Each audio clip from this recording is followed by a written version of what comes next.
Ladies and gentlemen, Mr. Stan Laurel and Mr. Oliver Hardy. Stan and Ollie is about Laurel and Hardy.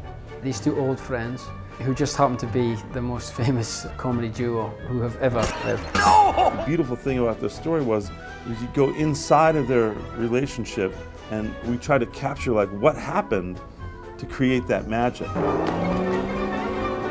It's about friendship and love between two men. It'll make people laugh and it'll make people cry.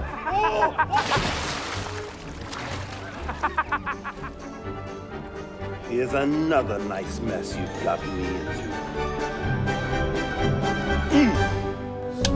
Stan and Ollie starts in 1937 Hollywood at the height of fame, and they're the biggest movie stars in town at that point.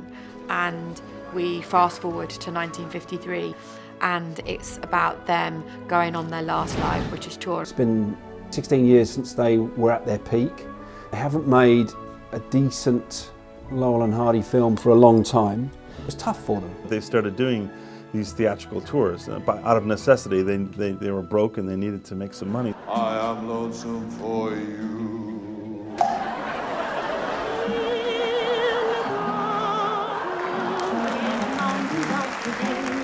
We were very lucky because we got our #1 choices in both roles. Steve was the first person and the only person I met about it, and John C. Reilly the same. I thought it would be a difficult, because it's quite a hard thing to pull off because they're these two iconic figures who are so well known and well loved.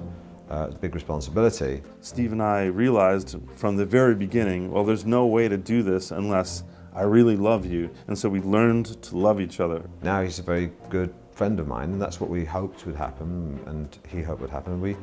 And it's tough making a film like that. You hold each other's hand. That was a bit like Stan and Ollie, and they toured together. So there's a symbiosis between the story and our actual experience. Do we really need that trunk?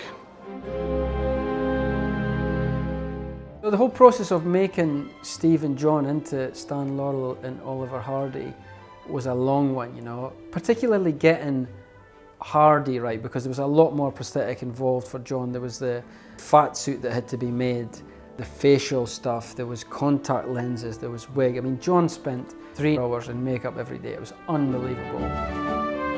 Steve's process was probably slightly easier. He needed little things, like he said he needed to flatten down his chin, some teeth, the ears to get pinned forward. It really helped because I'd look in the mirror and see someone different. It gives you a clue, it gives you a little window. You think, oh, I think I know who that is behind that look, because I look at myself and I thought what I saw was very different from me.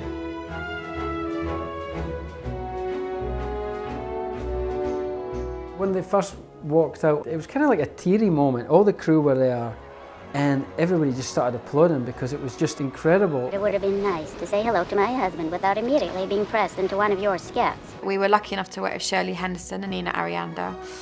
Nina plays Stan's wife and Shirley plays Ollie's wife.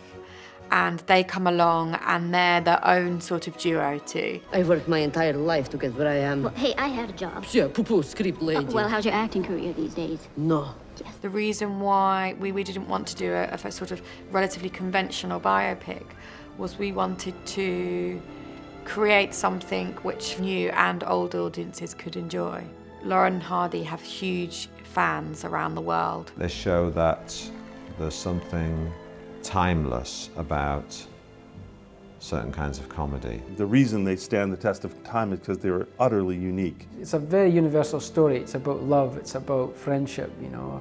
It's about relationships, you know. And if you've got a heart, you're going to love this film.